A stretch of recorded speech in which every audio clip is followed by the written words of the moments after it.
Hey,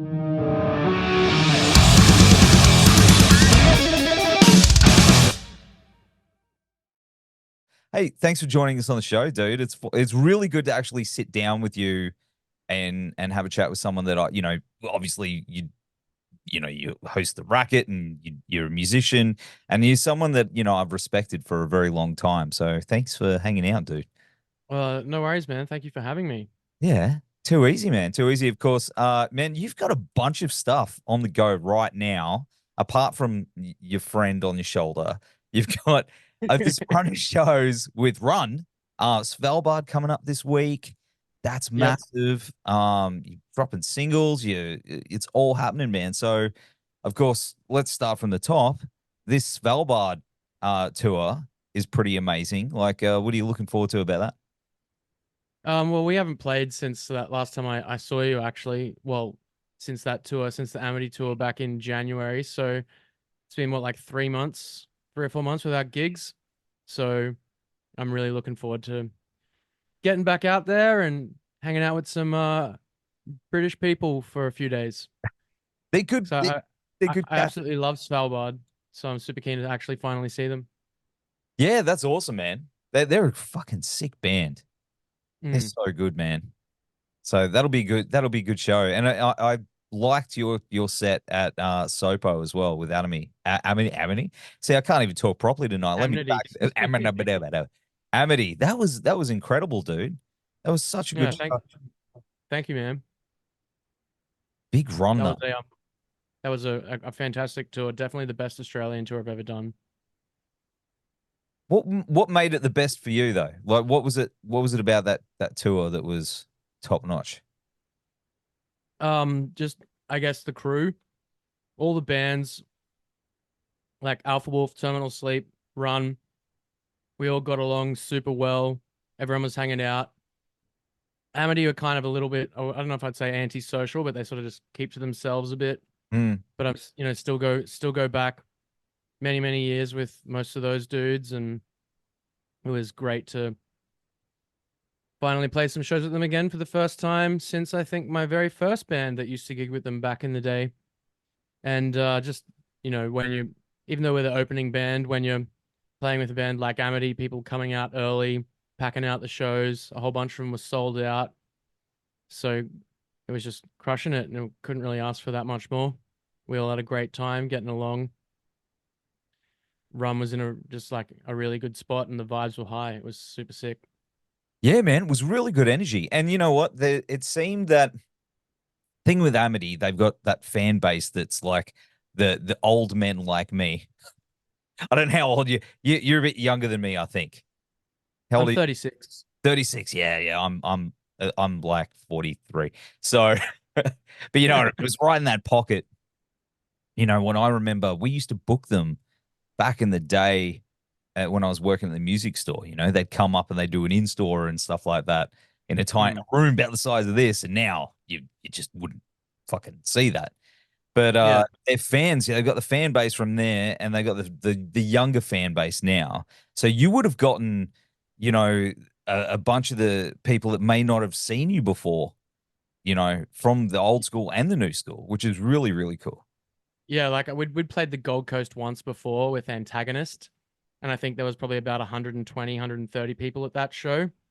So I think it was like nearly 1,000 people at that show. So maybe more. I'm not sure what the capacity was, but either way, yeah, a whole bunch of people that had never seen us before. Man, and did you have a lot of people coming up to you afterwards, like getting the merch and things like that? Yeah, we did some crazy numbers on merch. It was wild. Like I've never sold that much merch, and definitely not as an opening band. Like it was ridiculous. Well, you did have that vinyl and stuff there too, hey, which was pretty Yeah, sick. yeah, I missed out on getting one of those. I'm gonna have to next time you're in the area, I'll have to grab one off you. for sure. Yeah. Fuck yeah, man. Hey man, it's good to see you and getting out there and crushing it. And you've done a lot in the last, few months. You obviously you're working with Destroyer Lines as well. You're booking shows, you got your radio show. Um, Mm. but man, like where do you find the time to do it all, dude? Like cram it all in. Um, Well, I guess I'm fortunate in the fact that I was able to turn like my passion into a career. Mm, So I don't have to I mean, I guess I used to work day jobs that I wasn't like super excited about and do all the music stuff on the side. And eventually it all sort of just led to where it is now. And I guess I've just got ADHD and I get bored easy and just need to kind of jump around from one thing to the next and just keep myself busy or I go insane.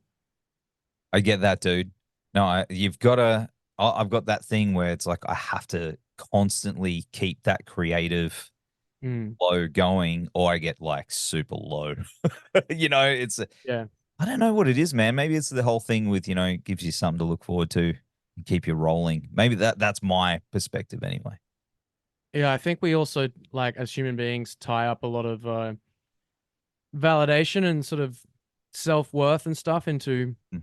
art and what we create and what we're able to put out there and contribute to the world and especially as vocalists, I think we've got something a little bit extra on top of that too. It's like I don't know, I used to joke about LSD, lead singer disorder. Maybe it's a kind of narcissism, I'm not sure. But it's maybe it's just like a need for validation, a need for expression. It's probably lots of different facets to it.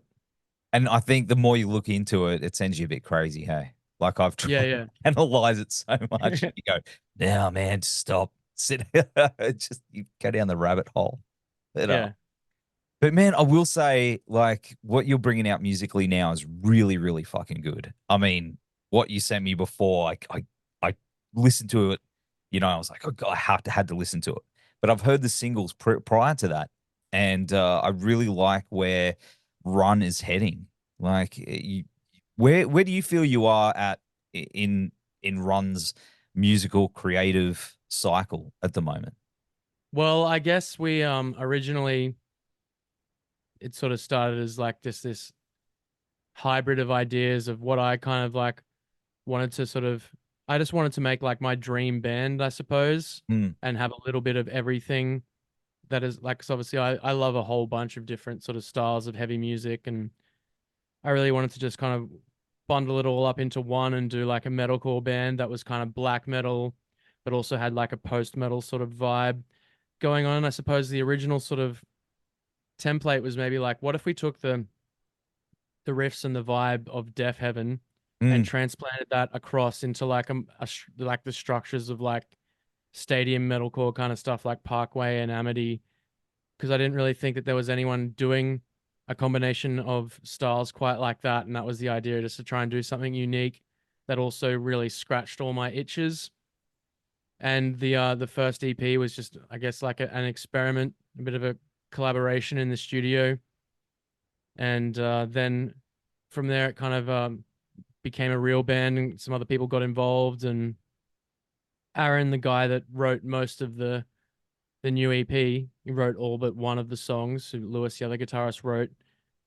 Yes, he's like he'd never really listened to Deaf Heaven or the he's not really into all the post mm. metal and the more experimental kind of stuff that I am that the band was sort of molded out of, and so him going into it, he's come from a more of just like a straightforward metalcore background, and so he kind of took the template that we'd created with that first EP and ran it through his own filters and that's where we've landed at. I guess like a probably it's like I feel like it's the same concept, but like the metalcore like lever's been pushed up and the black metal lever's been pulled back slightly, and there's just more breakdowns and more kind of typical metalcore kind of structures and things going on in the sound now. But I still think it really sounds like Run, and I think like the two EPs still sound like the same band.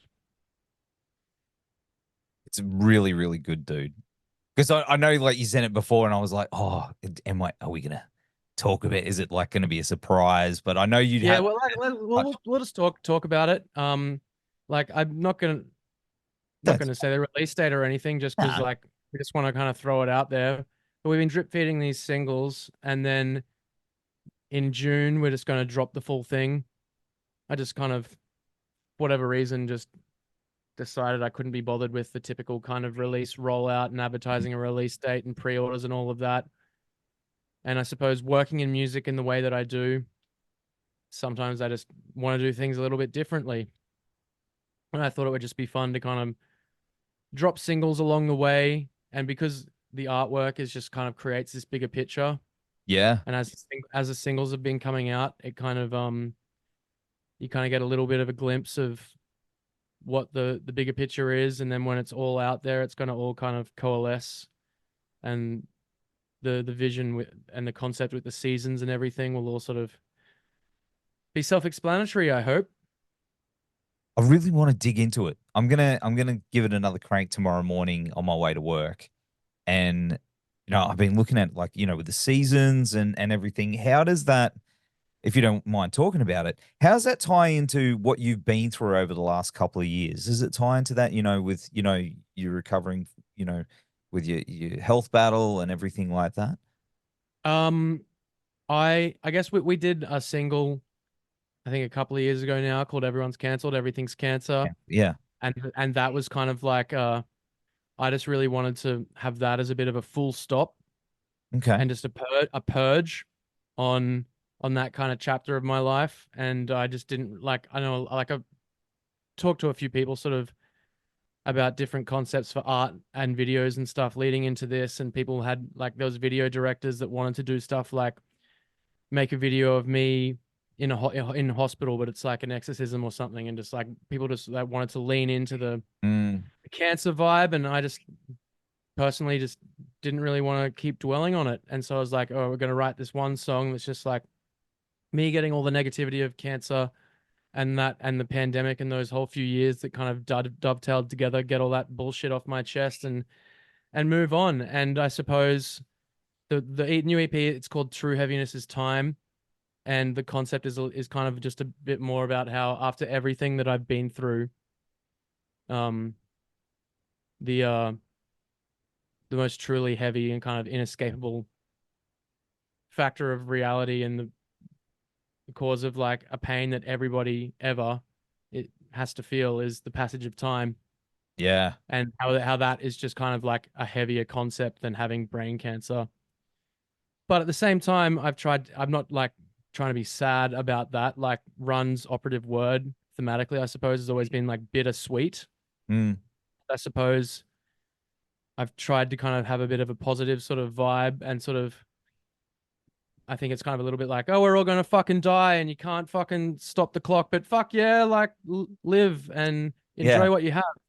That's kind of the concept, I suppose, and what I'm going for, and just splitting it into the seasons, which is an idea I just came up with for like the visuals. And I don't know how closely you looked at the artwork, but the mountain on the sundial, because it's like an intergalactic Yeah. sundial that's like split into 4 seasons, and the mountain in the middle of it, it's the same mountain from the first EP.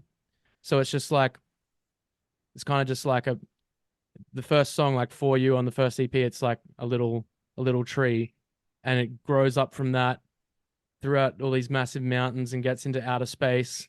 And then I guess from the finale of the first EP, it's kind of leaving Earth and going into space. And now in this EP, True Heaviness, we're sort of looking back down on the landscape that the first EP traversed through, and it's this sundial in just floating in space. And there's no real like defined kind of concept or message behind it, but at the same time, I sort of feel like with Run, at least visually, I'm kind of building this little kind of universe, like a visual universe within the band, where I can kind of like express like my sort of sci-fi concepts and things that I come up with. Because I basically like I come up with these concepts and give them to the designer, and he just brings them all to life for me and makes them even better than I imagine they could be. And I think for the full length, it'll be like, okay, we're going back into space now. We're going throughout the galaxy, and it's just going to be the same concept that just keeps getting deeper and deeper and further out there. So it's gonna like everything's gonna get smaller and smaller, and Yeah, yeah. bigger It's scale. just it's just Run is just going to be the same concept each time it does a release. but just getting bigger and bigger and further into space, I suppose. I don't know how, I'm not sure if how well that would lend itself to multiple full lengths, but I just know that that's where it's going from here. And I'll figure it out after that. Dude, that's really cool. I'm gonna start staring at it. I found it a bit tricky because of the link. You know, you can't zoom in on the Yeah, link. SoundCloud. Yeah. But I might have to get the cover off you and do the zoom in and have a look at If you the. want, I can probably send you I can, what's the best way to send it to you? I can just send it to you on Instagram or something now. Yeah, Send man. you all. Yeah. Just swing it over. I'm on the socials. But yeah, I'm gonna give it a crank tomorrow on my way to work and then look into it because it's one of those things where it's like, does the structure of it in terms of like the seasons following right up to winter, does that mean something, or was it random? Not really. Just it's just that is purely just a chronological kind of thing. Hmm. Just like, it's the concept of the time thing, just going through the seasons are just, part of the clock, but they're also just have different colors and you can kind of lean on that with different themes. And I've just because like I'm a pretentious wanker and just want to put all these different layers of different concepts on all of it. Like there's an astrology kind of like star sign vibe going on with them as Mm. well, where I've taken like because there's all these symbols on the sundial and on each of the seasonal covers that are just the artist's sort of reinterpretation of different star signs that I've kind of attributed to certain people or events that sort of were behind the songs that I was Ah. writing about. And yeah, just So there's so much more. This is the thing is like there's so much more going on here, and yeah. and Well, like the ocean. yeah. Obviously, I think you do. They're one of my favorite bands of all time, and one of the things I've always really loved about them is just how much how deep how deep they go with the concepts. And there's always like these multi-layered concepts Mm. where the lyrics are telling a story, then the art's telling a different story, and the song titles are telling a different story. Like Robin goes crazy on that shit. And yeah, I guess I kind of just wanted to do my own little version of that. That's rad, man. That's really cool. Well, you're bringing those dudes out, aren't you? Yeah, Soon. that's in a few weeks, start of June. Man, that's coming quick, eh? It's gonna be sick. Yeah. And you got health as well. Yeah, Health's in August. That one's gonna crush. 2 shows sold out. Should be like 3 by the time this comes out. If we're lucky, we'll sell out the whole tour except for Adelaide at this rate. So really stoked. Yeah, it's it really shows like your diverse musical taste, as you were saying before. Because I know you've brought out, obviously Drab Majesty. I love that band as well. Yeah, and I can see behind you Cult Leader. That was one of Cult, my that was tours. yours as well. Like I fucking love that band. You've got that. I think we're similar in that way. We've got both sides. You know. Is this bird making really annoying sounds? Is it coming through badly? Nah, Is nah, she it's okay? fine. Nah, she's fine. Man, it's All right, usually cool. my dog. My dog's usually like in the background, like with a top hat and a cane going, "Hello, my baby." He's like, "Shut up." Ah, it's okay. Bird's all right. Come Bird's all right. But man, is there a band that you'd like to bring out with or even tour with who's on your like bucket list? on. I almost had Misery Signals for their final ever Mm. tour, and because like they're breaking up and they're doing farewell tours in the US and Europe, and I got it like basically to the finish line after a month of back and forth, and one of the members got cold feet and decided they didn't want to do it. So Oh, that's one bucket list band that probably won't be achievable ever again unless they ever get back together, which I don't think will be happening. But Converge, I suppose, is probably the band that I would absolutely love to tour.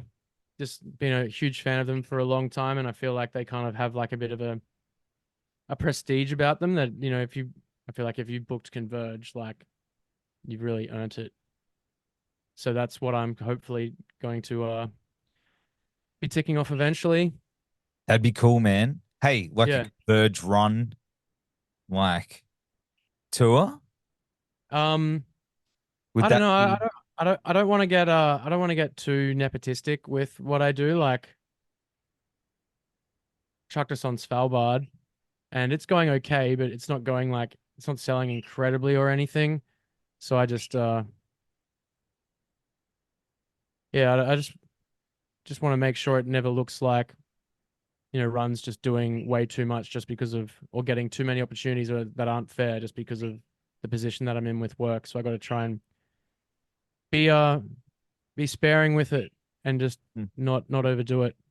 I I don't do want to like see. it's in the same kind of world as like I even though like legally I'm not supposed to play my own band on the radio, but even if I could, it would just I think it would feel a little bit weird. Is that I didn't know that was a thing. Yeah, it's just conflict of interest. Wow. Man, I never knew Like that. you like it's like like the I knew. politicians get in trouble for hooking their mates up with contracts and stuff like that, or just because it's government. Yeah. There's all these rules. Doesn't mean that other hosts can't play my band, which is the kind of loophole sometimes I suppose when I'm away. But yeah, You could always just do, fake mustache, one of those voice changes. You go, this is not. this- if uh if I could book Converge, I'd probably put Run on like on the opening slot for Melbourne, but I'd probably find something else to do the national support. Oh man, it'd just be, I do see what you're saying, but at the same time, sometimes you've worked hard and those opportunities are there, because you have worked hard. You have worked your ass off, man. So I Yeah, yeah. get it. I guess it's just you got to kind of walk a fine line Mm. with it all. Yeah, absolutely. Absolutely, man. But one thing I did want to ask you about and is, you've got the Matrix tattooed on your chest. So you like Hmm. Transformers a little bit. Yeah, Uh, yeah. did you get your ticket? Are you going this weekend? I think it's showing now, but I'm going on the weekend. You know? I didn't actually end up looking it up. I'm kind of broke at the moment, so I'm not really heading out much at right now because I just got to spend all my money on going on tour. So I'm I might look into it, but yeah, I'm not really doing things like that at this point. Ah, dude. Oh, it's a bummer. Man, it's Yeah, unfortunately, touring is very expensive and hard to even break even from, let alone make money on with mm, when you're especially when you're in like support band level. So yeah, flights and stuff like that. No, I totally get that, dude. But where did it start for you? Was it the movie? yeah. I guess I probably would have watched like the G1 cartoons, just like the seasons as a kid. But I think one of my mum's friends got me like a bootleg copy of the '86 movie on like a VHS with like a black and white photocopied cover as a gift when I was like, I don't know, I would have been like 3 or 4 years old, and I watched it until the tape disintegrated and couldn't play anymore. I was like that with hiring it. I hired until they were like, man, why don't you just take it? And I walked the tape because I watched it so fucking much. Yeah. I And love it. then I think I can't remember how, but something kind of re-sparked my interest again when I was probably like 13 or 14, and I just got heaps back into it after sort of having grown up, I guess, for Yeah. maybe 8 or 10 years or something, and then I decided all the stuff that I liked as a kid was cool again, and got back into it and dug all my old toys back out, and started getting into all the comics and all the stuff that had come since the 80s. And yeah, when I went to Japan for the first time, I think it must have been 2009 or something, Yeah. and I just had this idea of getting like because it's supposed to be a cross between Unicron and the Matrix. And so I sent this like Japanese tattoo artist who was like kind of famous for doing all this cool like metal style tattoos and was like, can you cross Unicron and the Matrix and just make it look really Japanese and really metal. And I just remember him sort of being like, biomecha, biomechanical. Yeah, yeah, yeah, yeah, yeah. And yeah, got it done over there. So good. So, do you think it might have been the soundtrack that sort of kicked it back off for you? You know? Um, I can't remember specifically, but I do know that the soundtrack is, I guess, my introduction to heavy metal before I even knew what heavy metal was. And Me so all too. those songs are just like embedded in my brain, and I didn't really have a concept for what that meant at the time or what that even was. It was just the cool sounds coming from the TV with all the cool robots. Man, and it got me too. That was mine as well. When I didn't have the soundtrack, but I just watch it over and over Yeah, again. It's just, it's the best, man. It is the best. But we're just running out of time. I'm sorry to hold you up, that's but all good. I did want to ask you where you stood on the on the is Hot Rod worthy?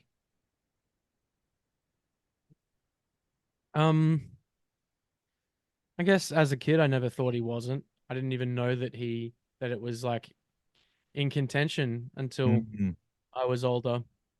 But I don't think he was ever as cool of a hero as Optimus.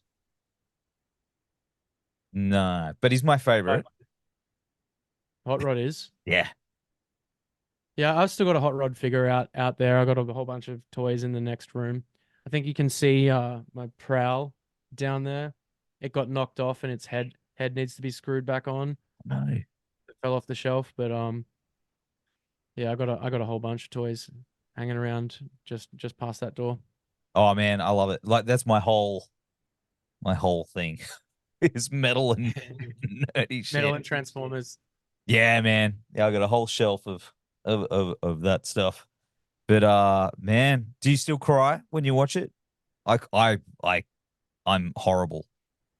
So I haven't watched it for probably a few years, but I suspect that I would well up because I definitely like even that music, even just thinking about that oh kind of yeah. music, now it's kind of just making the hair on the back of my neck stand up. I suppose it was probably my introduction to the concept of loss and death. Mm. Yeah. Yeah, it still gets me, man. It still gets me every fucking time. And I went and saw it with a bunch of mates in the movies. I'm looking around at each other. We're all like, oh, no, fucking it never gets old. Never gets old. But dude, thanks for hanging out on the show, man. It's been cool seeing you. Thank you so much for having me. It was a good chat. Yeah. Cheers, man. I'll have all the links on the show notes and on the website and all that stuff. Brother, hey, have a good run with have a good tour. Run. Let me start Yeah, it. You know what I meant. we'll hit the ground running. Yes. But I did actually mean have a good tour with Svalbard Yeah, with Run. Yeah. sweet. Thanks, Nev. I'm leaving that in. All right, man. Have a good one, brother. See Peace.